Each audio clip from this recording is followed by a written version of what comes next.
Essa é uma cena rara nos dias de hoje. É uma cena que está ficando ridícula. Você amar uma pessoa. Amar uma pessoa e viver a vida toda com ela. Se eu fizer sexo com uma pessoa, é bom. Mas se eu fizer com outra, é mais sexo do que se eu fizer com essa. E se eu fizer com várias, eu tenho muito mais. O ser humano sem Deus, inevitavelmente, vai ser cooptado por um Deus, com letra minúscula. O ser humano que no Éden disse não para Deus, eu decido a minha vida, achando que é Deus, quando menos perceber, ele vai ter um Deus mandando nele. Ele vai ter alguém dizendo para ele e ditando para ele o que ele deve ser, como ele deve ser e de que jeito ele vai ser feliz, de que forma ele vai ser feliz. A palavra dessa manhã é uma palavra muito séria. Eu preciso muito da sua atenção. Se nós não pregássemos expositivamente, como a gente faz pelos livros, esse seria um assunto que a gente nunca ia tocar num domingo de manhã. Capítulo 7 de 1 Coríntios, estamos seguindo a história, seguindo a carta. A gente percebe que de verdade houve uma comunicação anterior dos irmãos da igreja de Corinto, uma resposta a uma carta que Paulo já havia dado.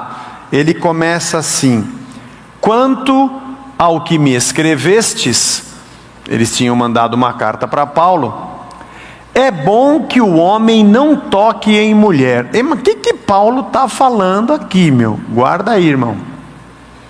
Mas por causa da impureza, cada um tem a sua própria esposa, e cada uma o seu próprio marido. O marido conceda à esposa o que lhe é devido, e também semelhantemente a esposa ao seu marido.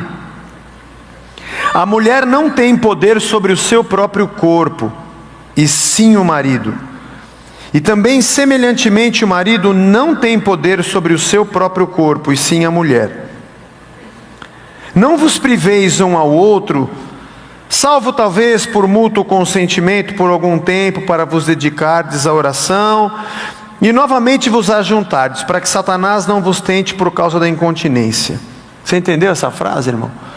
Vocês podem ficar sem ter relação se for para fazer oração. O que ele está querendo dizer, Zé? A gente já entende já. E isso vos digo como concessão, não como mandamento. Isso não é um mandamento. Quero que todos os homens sejam tais como também eu sou. No entanto, cada um tem de Deus o seu próprio dom. Um, na verdade, de um modo, outro de outro. E aos solteiros e viúvos digo que lhes seria bom se permanecessem no estado em que também eu vivo. Caso, porém, não se dominem, que se casem, porque é melhor casar do que viver abrasado. É um texto que fala sobre a vida conjugal, sobre o sexo, sobre a pureza. Alguns detalhes são importantes sobre a cultura greco-romana, que dominava também os dias da cidade de Corinto. A primeira é de duas correntes filosóficas que eram muito comuns. Dois tipos de pensamento que as pessoas carregavam com elas. Um deles era o ascetismo, os ascetas. Esses aqui eram aqueles que diziam que você tinha que fugir de toda a carnalidade para que tivesse desenvolvimento da sua espiritualidade. Inclusive, que aqueles que eram casados não deveriam ter relações para se purificarem e serem mais espirituais. Os caras eram rigorosos ao excesso. E tinham aqueles que eram libertinos. A matéria nada é mesmo, vamos cair na gandaia, o que importa é a alma e o conhecimento. E era evidente que esse tipo de pensamento da sociedade também permeasse a cabeça das pessoas que estavam na comunidade cristã, como acontece com a gente hoje. Os filmes que nós assistimos, as coisas que a gente vê, as notícias, o modo de vida, as manias, os costumes, os hábitos, sim, a cultura, também a sexualidade, tudo isso permeia as nossas paredes feitas de peneira. E a gente também tem esses pensamentos lutando contra nós. Ele fala sobre casais, e é interessante falar também sobre os viúvos mais adiante. Mas quando chegar nos viúvos, a gente fala sobre eles. É também provável que quem escreveu a carta para Paulo, que ele diz assim: quanto ao que me escrevestes, é bom que o homem não toque em mulher. O que ele está querendo dizer com isso? Com certeza, dentro da igreja de Corinto, quem endereçou uma carta a Paulo foi esse lado mais asceta. Gente que trouxe para dentro da fé cristã, dentro daquela comunidade, essa é a ideia de que tudo é impuro e nem o homem deve ter relação com a sua mulher. Por isso Paulo diz: olha, quanto ao que vocês me escreveram, tá certo, o homem não deve ficar tocando em mulher, mas vamos arrumar isso aqui, não é todo mundo. Deixa eu falar sobre os casais, deixa eu falar sobre quem é casado e sobre quem não é. Vocês estão certos, mas vocês estão certos em parte. Não é bem assim. Aí ele começa a falar sobre o casamento e sobre a relação do homem com a mulher. Vale aqui um parênteses sobre o hábito e o costume daquela época. Os casamentos eram arrumados. Bom, isso aconteceu também no Brasil, não muito tempo atrás. Por um interesse econômico, social, político, havia um contrato. Um contrato onde os pais davam os seus filhos em união. Um segundo detalhe é que geralmente, o que acontece, irmãos, é que naquela época era muito comum a menina se casar com 12, 13 anos de idade. Ela era dada como propriedade a um homem. E geralmente ele era bem mais velho, bem mais velho. Aliás, era muito comum as moças ficarem viúvas cedo. Quando Paulo diz, no casamento, você vai tocar numa mulher, tá certo, não é para sair por aí como doido. Nesse ponto os ascetas têm razão, mas dentro do casamento, a mulher satisfaz o seu marido e o marido a sua mulher. Me parece que Paulo não diz que o casamento não deva ser por contrato. Ele não está aqui batendo de frente com o costume da época, mas ele está dizendo, seja como seja, a mulher não pode ser um objeto sexual do seu marido. Ela satisfaz o seu marido assim como ele também a satisfaz. Ela traz alegria ao seu marido como ele também traz alegria à sua mulher. Ela traz felicidade e cuida dele assim como ele cuida dela. Acho que vale a pena a gente abrir um outro parênteses dentro do parênteses aqui, irmão. Lá em Efésios, quando Paulo diz assim: mulheres sejam submissas a seus maridos, e maridos amem as suas mulheres e deem a sua vida por elas. Eu não acho que Paulo está colocando a mulher como um capacho. Porque mulher ser submissa ao seu marido já era a coisa mais comum do mundo naqueles dias.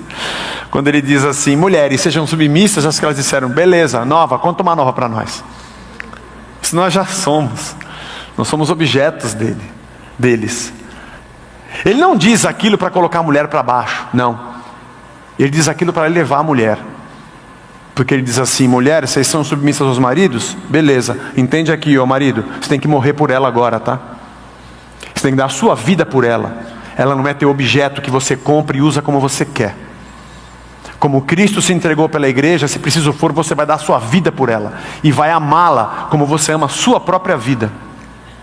Muita gente lê esse texto para dizer que a mulher tem que ser submissa. Isso ela já era, meu irmão. Está dizendo isso para que o homem deixe de ser um ogro. E para que ele que subjuga a mulher se coloque no mesmo patamar.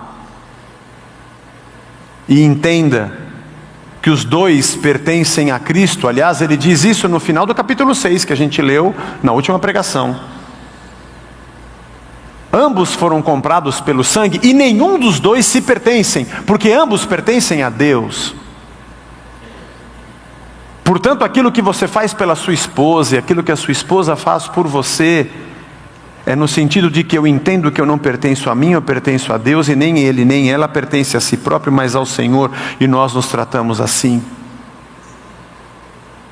O casamento tem a figura, a imagem do que Cristo fez pela igreja. Claro que nós como igreja somos submissos a Cristo, Ele é o noivo e nós a noiva.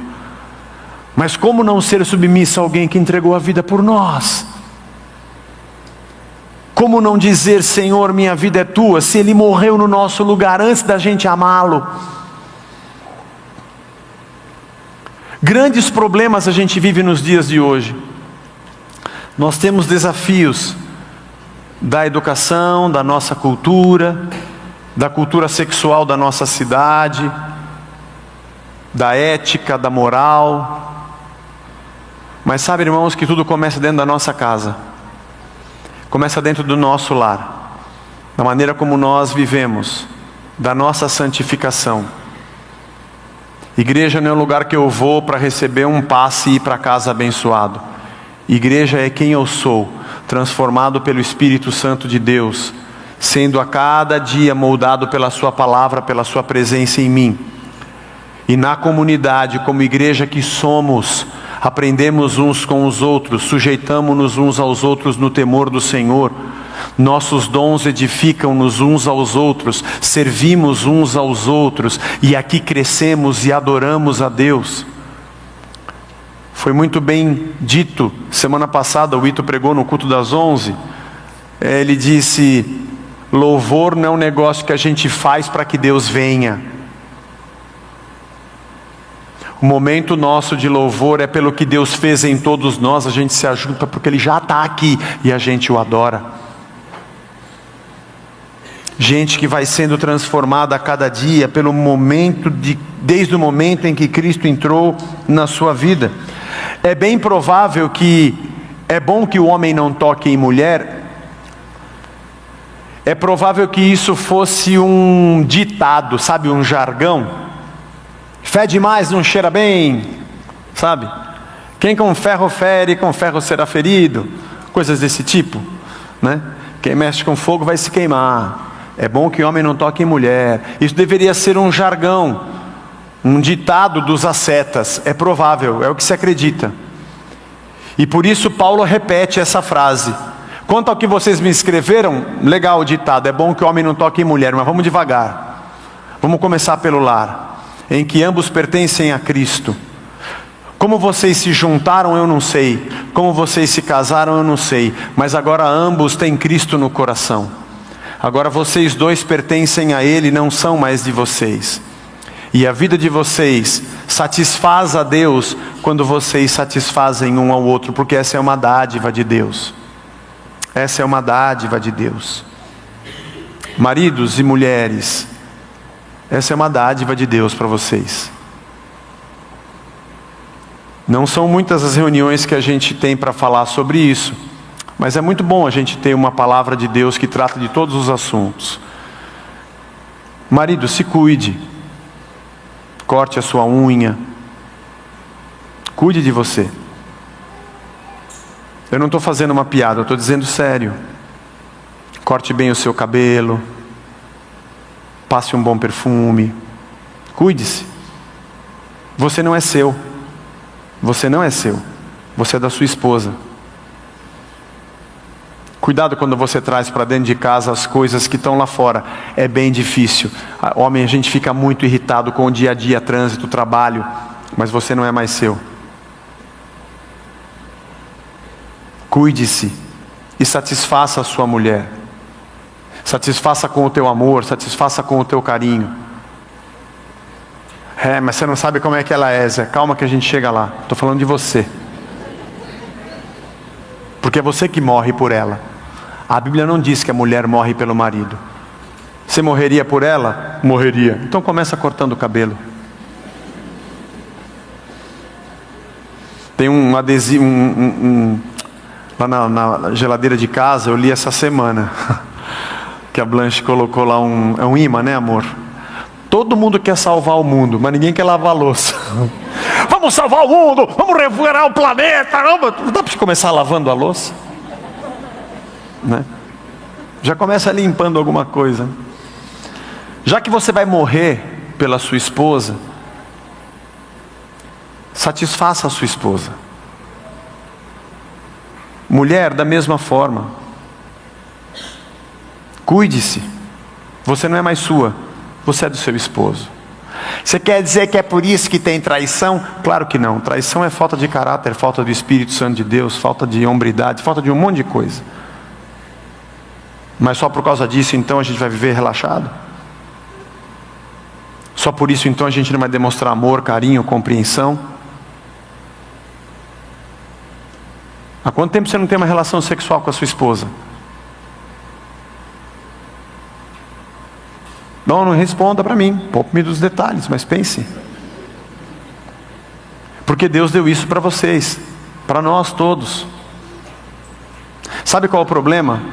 É que as filosofias que estão ao nosso redor dizem para nós que o sexo dentro do casamento é chato e fora é legal. Como se o sexo fora do casamento fosse mais sexo do que o que está dentro. Como se fosse maior, mais do que aquilo que eu já tenho. Porque as filosofias dizem para nós que as fantasias que a gente tem que ter na cabeça é que nos trazem prazer. Na verdade, tudo que é bom é chato. E Paulo está dizendo, olha, vocês estão certos, não é bom que o homem toque mulher, mas eu não estou dizendo isso com relação ao casamento. Com relação ao casamento, em parte, o marido não é dono de si mesmo, ele pertence à sua esposa. Olha o que ele está dizendo aqui. O homem que assinava um contrato e que a mulher era dele, ele está dizendo, ela não pertence a ela mesma e você é que pertence a ela. Não é você que a tem, ela tem você. Viu? E se você carrega o tipo de imagem que a sua esposa é o seu capacho ou é a sua serva, você está errado. Você é para ela o que Cristo foi para a igreja. A segurança que Cristo dá para a igreja é a segurança que o marido dá para a esposa. As palavras de amor e compreensão e de carinho, de ensino que Deus dá para nós é a que você, marido, dá para a sua esposa. As palavras de sabedoria, de consolo que Cristo dá para a igreja é o que você, marido, dá para a sua esposa. O abraço, a proteção, defendendo das coisas do mal que Deus faz conosco, é o que o marido faz com a esposa. E a esposa é aquela que se entrega e fala, é lógico que eu vou me entregar. Aquela que louva e agradece todos os dias. Aquela que serve de coração aberto como nós servimos a Deus. Aquela que ama e é grata todos os dias como nós somos a Deus.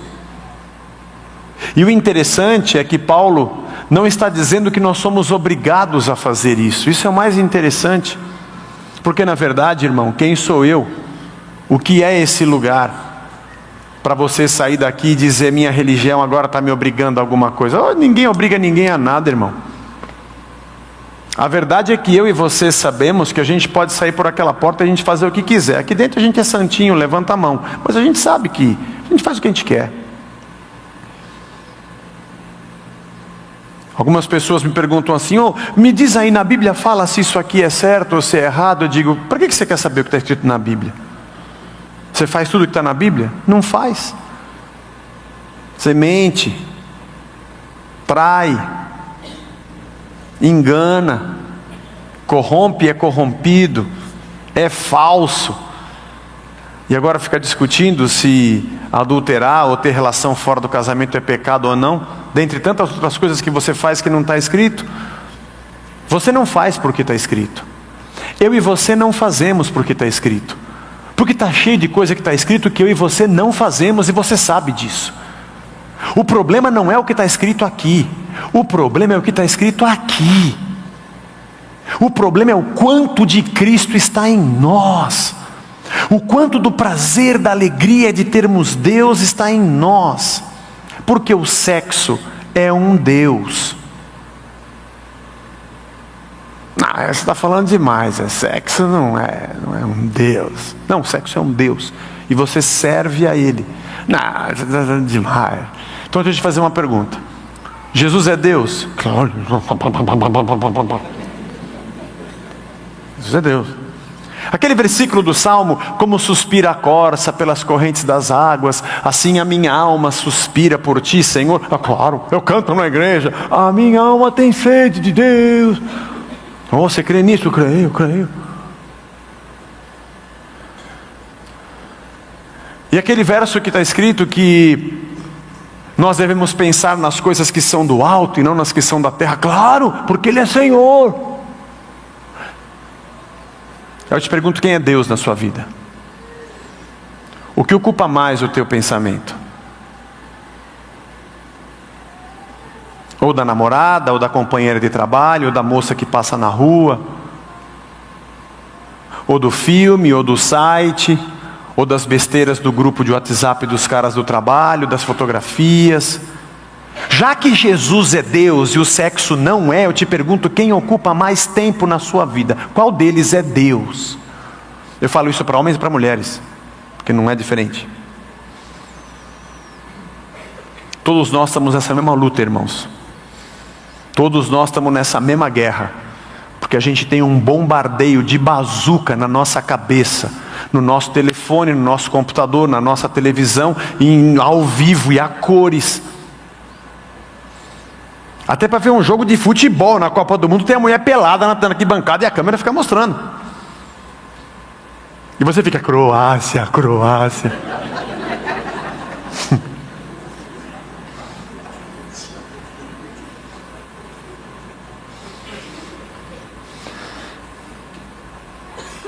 Porque nós somos bombardeados pela ideia de que o nosso casamento é chato. E Paulo está dizendo: não. Isso é a coisa mais linda que tem. É você pertencer a alguém e esse alguém pertencer a você. Isso é para nós todos. Isso é para todos nós. Aprendermos juntos como é importante a vida conjugal que Deus nos deu. Os ascetas diziam que se o casal não fizesse sexo, eles teriam uma elevação espiritual. E Paulo diz assim: tudo bem, vai. Vocês não devem deixar de ter relação de jeito nenhum. Aconteceu algum problema, vocês estão os dois preocupados, se abstiveram de fazer para orar, até entendo, tem dia que você não tem nem cabeça para fazer alguma coisa e juntos vocês estão, mas logo depois já volta, viu? Para que Satanás não tente vocês pela abstinência. Fica orando muito sem fazer, que você vai ver o que vai dar. Mas isso eu digo por concessão, Paulo diz, até permito, mas não é mandamento não. O mandamento é que Deus disse, multiplica aí. E faz, entendeu? Vamos entrar aqui nos detalhes agora, irmãos. Uma reunião de casais a gente pode até entrar em mais detalhes, mas não é o caso. Mas não se abstenham. Porque essa é uma dádiva de Deus para ambos. E ele fala assim: quanto aos viúvos e os jovens, você pode pensar assim: puxa, mas o viúvo já está, né? Já está velhinho, já nem funciona nada. Não. Os viúvos eram jovens. Primeiro porque as mulheres casavam com homens mais velhos, porque eram dadas a eles. Eu li relatos de que moças que chegavam a 25 anos já tinham casado 3 vezes. E um detalhe interessante, para que ela tivesse, isso no sistema greco-romano, tá? Estamos falando de uma cultura greco-romana. Para que ela tivesse direito à herança do marido, pelo menos ela tinha que dar 3 filhos a ele. E para o homem isso era uma honra, ter pelo menos 3 de uma mesma mulher. E ela ficava viúva cedo.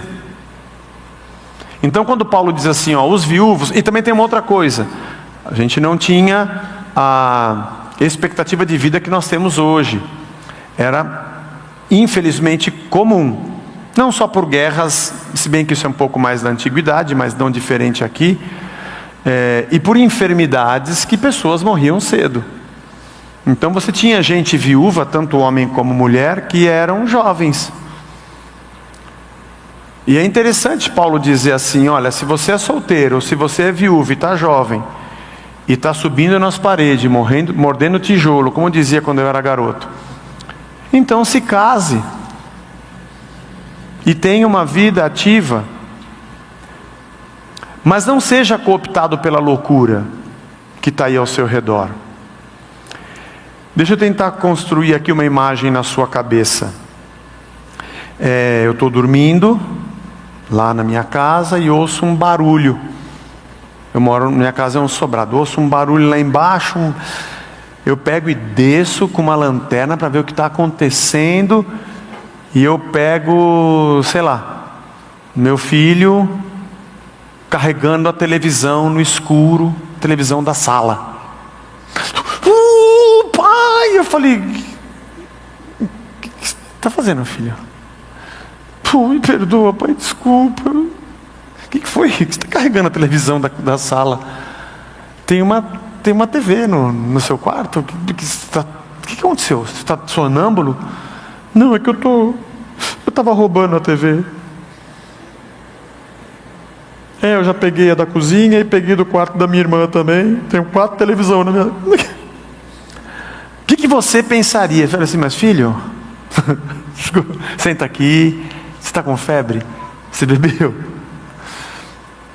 Você tem a sua, você tirou a da sua irmã e colocou lá. Aí você pegou uma televisãozinha da cozinha que a sua mãe faz a comida e colocou lá também. E agora você está pegando a da sala. Tem alguma coisa errada com você. Porque todas elas são suas. Primeiro. Segundo, é que você não precisa ter 4 no seu quarto. Quem te disse que você vai ser feliz por ter 4 televisões no quarto? Eu não estou entendendo. Primeiro que elas já são suas. Tudo que está aqui já é seu. Essa aqui é a sua casa. E depois você não precisa ter 4 lá. E você não tem que roubar o que já é seu. E por que quem colocou na sua cabeça que se você fizer isso, você vai ser mais feliz? Não sei se você entende comigo que o problema não é ele roubar apenas e pegar uma TV. Não está entendendo absolutamente nada. Não, isso não aconteceu. Mas Deus cria o mundo e diz, olha, isso aqui é tudo de vocês. A terra é de vocês, as árvores são de vocês, o fruto é de vocês, a semente ela vai produzir para vocês e vocês vão ser felizes. Aí o homem peca e o mal entra no homem. Aí Deus fala, onde é que você está, Adão? Estou pelado. Eu sempre te vi pelado, agora que você descobriu. Aí Deus olha para a terra e tem gente passando fome e uns caras com 1 milhão de terra. Ele falou, o que está acontecendo aqui? É tudo de vocês. Ele fala, não é bom que o homem esteja só, eu vou criar para ele uma ajudadora. A alegria já é tua, e você ter 4 no seu quarto não vai te fazer mais feliz, mas ele quer ter 10, mulher. Deus deu a ele a riqueza, mas a riqueza virou um Deus, e agora ele quer ter a riqueza dos outros, e ele acha que ele é feliz se ele juntar todos esses bilhões do exterior, porque ele vai ser feliz. Deus deu a terra, mas ele quer toda, porque se ele juntar toda, ele vai ser mais feliz. Deus deu a ele o sexo, deu a ele a mulher, mas ele quer tudo, que se ele tiver tudo, ele vai ser feliz. Porque quando o homem rompe com Deus, qualquer coisa vira Deus para ele. E tudo vai dominá-lo. Enquanto ele acha que domina. Eu domino porque eu tenho muita terra. É a terra que te tem, seu doido. Eu domino porque eu tenho muito dinheiro. É o dinheiro que te escravizou. É o sexo que te escravizou.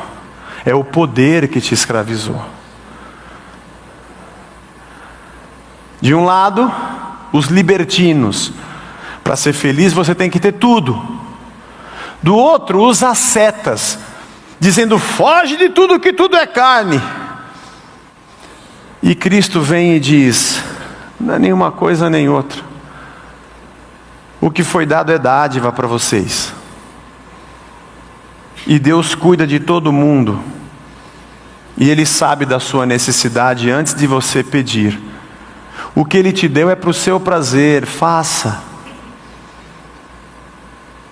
Mas não seja um tolo, que não é nem a terra, nem o fruto, nem a semente, nem o homem, nem a mulher, nem o sexo, nem o dinheiro, nada disso é Deus. E o seu prazer está em mim, porque eu sou Deus.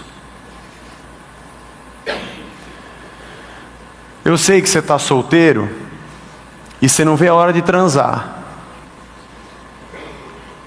E você não vai deixar de transar porque o pastor falou para você não transar, né? E nem eu quero ser polícia de ninguém. Mas eu quero dizer a você é que não é isso. Esse é o bombardeio que você sofre. E vão dizer um monte de coisas se você não fizer. Porque na verdade todo mundo quer ser Deus de você e dizer o que você tem que fazer. E você obedece a todos porque você é livre para obedecer sem perceber que você é escravo do todo. E que o que Deus nos deu é bom na sua medida. Tudo que Deus deu é bom na sua medida. O casamento, o dinheiro, o sexo, a terra, o fruto, a fama, a profissão, o trabalho, a família, os bens, tudo que Deus nos deu é bom para o nosso prazer. O problema é quando a gente rompe com Deus e essas coisas viram o nosso Deus. Acho que é mais ou menos isso que Paulo está ensinando a viúvos, a solteiros e a casados. Viva o prazer que Deus te deu com a mulher da tua mocidade. Está lá no Eclesiastes. E Paulo termina assim: olha, eu gostaria que vocês fossem como eu. A gente não tem noção muito certa se Paulo era solteiro, viúvo ou divorciado. Alguns defendem a hipótese de que porque ele se converteu e abandonou tudo, que pode ser que a mulher dele tenha largado dele. A gente não sabe. A verdade é que a gente tem muitas referências de que ele era um cara que optou por ficar sozinho e viveu o celibato e contribuiu com tudo que a gente ouve hoje, com toda a fé, plantação das igrejas, foi um instrumento de Deus. Ele diz: olha, se quer uma dica, faça o que eu fiz porque eu sou muito feliz. Mas eu entendo, ele diz, que nem todos têm esse dom, nem todos têm essa vocação. Mas se você não tem, então casa.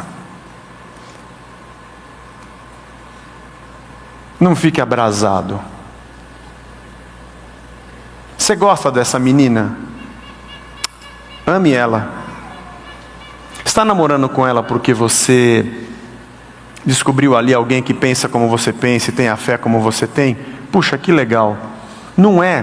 Desmancha. Namoro foi feito para acabar. Namoro foi feito para acabar. Ou vira casamento, ou acaba mesmo. Quando vira casamento, é mais do que o namoro. Ele continua subjacente, mas é mais do que o namoro. Eu queria que orasse para restaurar meu namoro. Ele foi feito para acabar. Que bom, acabou. Cumpriu o seu propósito. Você não gosta dela? Você não gosta dele? É só por isso que vocês estão juntos? É só pelo aparelho genital? Faz isso com você. Porque você não pertence a você, você pertence a Cristo. Agora, essa conversa que eu estou tendo não é para todo mundo. E isso que eu estou falando não é regra e não é lei. Só é para aquelas pessoas que disseram: eu não sou meu, eu sou de Cristo. Se não é o seu caso, relaxa, faz o que você quiser. Não é isso que eu estou falando para você. Eu estou falando para aqueles que tiveram encontro com Cristo e entenderam que a sua vida agora não pertence a você mesmo, mas pertence a Ele. E você sente mesmo que o Espírito Santo de Deus habita em você. E quando você lê a palavra, parece que é Ele falando dentro de você. E quando você peca, você quer entrar no sapato, porque você fica muito triste, porque você vive nele. E você pertence a Ele. Eu estou falando com essas pessoas que tiveram um encontro com Cristo. Isso aqui não é regra para a cidade de São Paulo. Isso aqui não é regra para o Brasil. Isso aqui não é regra para crente, nem para evangélico. E aliás, não é regra. Essa é uma instrução de vida para quem disse: Jesus, a minha vida é tua. Por isso, mais uma vez eu volto nesse tema. A questão não é se pode e não pode. A questão é por que você está querendo. De quem você é, a quem você pertence. Maridos e mulheres, irmãos, vocês se pertencem. Cuidem-se, amem-se e gozem a vida que Deus lhes deu. Gente de Deus, é muito louco falar isso, porque você não vai ouvir isso. Você vai ouvir o contrário. Faz o que você quiser. Bom, é uma guerra injusta a gente falar isso aqui no domingo, e de segunda a domingo a gente ouviu o contrário. Mas se o verbo habita em nós, ele também fala com a gente todo dia. O livro da carta de Paulo aos Coríntios, essa primeira carta, passa por uns assuntos doidos, mas isso devia estar acontecendo naquela comunidade. Vai que por cargas d'água também acontece aqui. Essa é a direção de Deus, numa carta a uma comunidade que fala com a gente em 2018. Deus nos abençoe. Vamos pedir a Deus que nos abençoe com essa direção. Vamos confessar a Deus o nosso pecado, maridos, mulheres, solteiros, viúvas, se precisamos. Vamos pedir perdão uns aos outros, porque isso é muito bom. E nosso lar será um lar conduzido e guiado pelo Senhor. E o que todo mundo diz que é chato, você vai descobrir, eu também vou descobrir, todos nós vamos descobrir que não.